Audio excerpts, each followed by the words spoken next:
Here's everything you might have missed in the Andor trailer. Our next return to the galaxy far, far away is almost here, Star Wars fans, because on Monday, Lucasfilm released the latest trailer for Andor. The Rogue One prequel centers on Diego Luna's debonair smuggler, Cassian Andor. This 12-episode series must not have bypassed the compressor or something, because the show is now moved back by a full month. The Disney Plus series will now launch on Wednesday, September 21st with a 3-episode premiere, so pour one out now for my circadian rhythm. The new trailer is full of familiar faces, some unexpected locations, and also jam-packed with details that you might have missed. We're going to break them all down for you in just a moment, but if you prefer to go in blissfully unaware, well, now's your chance to leave. I was about to leave. I came as fast as I could. Okay, let's get into it, shall we? The trailer opens with TIE fighters streaking across the sky of a verdant world. We see normal, everyday people, some wielding guns, others hiking, looking on in horror as an Imperial Star Destroyer enters their orbit. It's a signal of just how much the average person is under the Imperial yoke. Now, this planet at first resembles Lamu, the planet where Galen Erso was taken into Imperial custody in the opening moments of Rogue One. But this could also be Fest, the Outer Rim planet where Cassian Andor was born. After that, we see a young Cassian standing in a massive quarry, and it's unclear if this is the same planet as the opening, but now it might have been strip-mined by the Empire for its natural resources. Regardless, Cassian is in this fight for the long haul. He started his life of battling the Empire at the tender age of 6. We see him do some light B&E in an Imperial vessel, and there's a dead body inside the ship, but it's unclear if this is Cassian's handiwork. Now, the framing of this shot also evokes a similar trailer shot of Jyn Erso in Rogue One, so we'll see if this actually makes it into the series. This is followed by a shot of the Imperial Senate on Coruscant, and sadly there's nary an ET alien nor the Senate himself in sight, but political wheeling and dealing will play a major role in this show. Although the Galactic Senate was certainly neutered by this point and would eventually be abolished by the time of A New Hope, power players like Mon Mothma will use it to their advantage in the meantime to help run interference. We also get a brief glimpse of Anton Lesser's Imperial Security Bureau officer, who will likely be a major thorn in the side of our heroes. Based on Denise Goff's ISB officer Dedra Meero, it seems like the Empire's white-clad intelligence agency is going to try to ferret out this burgeoning rebellion before it can foment, as one of the inspectors Sergeant Linus Mosk so eloquently puts it later on.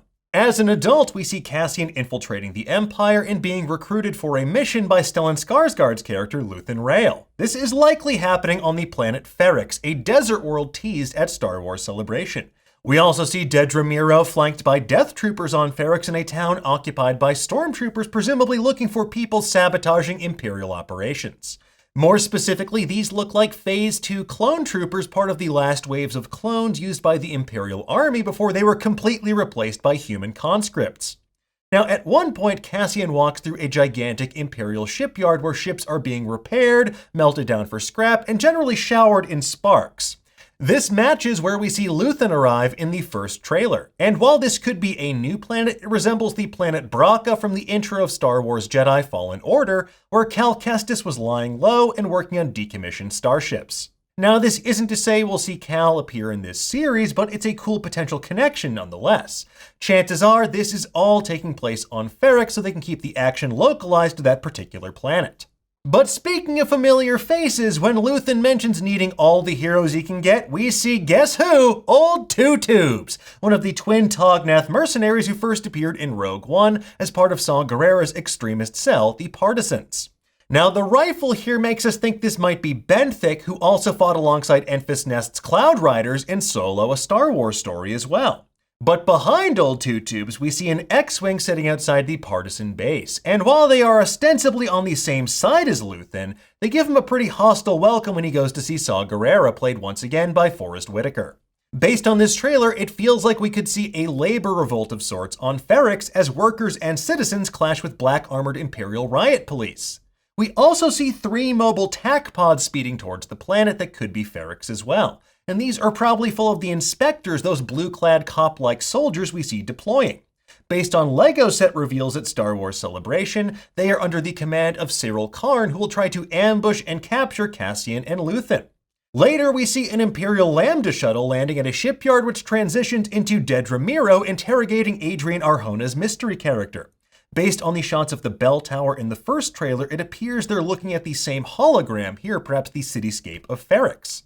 Now, Adrian Arjona's character gets stopped by one of these inspectors and brought into Imperial custody. She also gets up close and personal with Cassian, so maybe she's a love interest, a double agent, or some combination of both. Now, back on presumably Coruscant, we see a much more elegant version of Luthen suiting up for his role as politician alongside his companion and co-conspirator, Clea. Now, around the 137 mark, you can spot what appears to be Mandalorian armor in the background. This, coupled with another shot of explosions around what looks like a domed city, suggests we could see the destruction of Mandalore in more than one Star Wars project. Of course, we could be wrong. This could also be another Imperial Security Bureau office or facility based on shots we see later in the trailer and in the first trailer of Cassian infiltrating this facility. Now, it's fascinating that we see Luthen during two distinct periods in his life. We get the glad-handing politician with longer hair living the high life, and the shorter-haired, hard-nosed rebel leader recruiting agents of chaos. Now, clearly, though, he's had enough as we see him opening fire in his ship on a group of TIE fighters and a TIE bomber. Now, our best guess here is that this is happening above Ferrix in a last-ditch effort to stop the Empire from bombing a rebel base or maybe innocent people. In the background, though, you can see another Imperial Star Destroyer with a bit of a different look. This is actually based on early concept art by Colin Cantwell, who clearly had a passion for giant satellite dishes. Buddy, you got your wish. Rest in peace. There are some additional shots of politicians that we'll be spending time with as well on Coruscant, and my favorite, a rad-looking 70s-style conversation pit. We gotta bring those back. After that, we see Fiona Shaw's character Marva weeping in front of B2, a red ground mech salvage droid back on Ferrix. And based on what we learned about this droid at Comic-Con, it actually belongs to the Andor family. So it seems like Marva might be Cassian's mother, but as for why she's crying, well, that's probably because the Empire's after her son, or maybe because B2's full name is B2 Emo. I said... Now, the explosion we see after this seems to line up with a shot from the first trailer of a vehicle taking out multiple inspectors on Ferrix. We also get quick snippets of one of Cassian's aforementioned infiltration missions to sabotage what appears to be a dam and maybe a research facility. I'm unclear what this actually is. And last but not least, there's a weird-looking doctor guy who looks like the bastard child of Bato from Ghost in the Shell and Kuiil from The Mandalorian. The four-armed alien is operating on a young man with an oxygen mask who might be part of Saw Gerrera's crew, and this could be Alex Lothar's brand new character, Rick. Now, folks, I have many questions, not about Rick, boring name, about this mysterious doctor man with four arms and the weird face. Who is he? I have to know, and I hope all my questions are answered come September. Anyway, folks, there you have it. That's everything we spotted in the latest Andor trailer. We'll keep you posted on any other developments in the galaxy far, far away over on Nerdist, but in the meantime, folks, tell us, what did you think of this trailer? Did you spot anything that we missed? Yeah, but come on. Let us know in the comments below, and for the latest and greatest in the world of pop culture, make sure you stay tuned to Nerdist.com.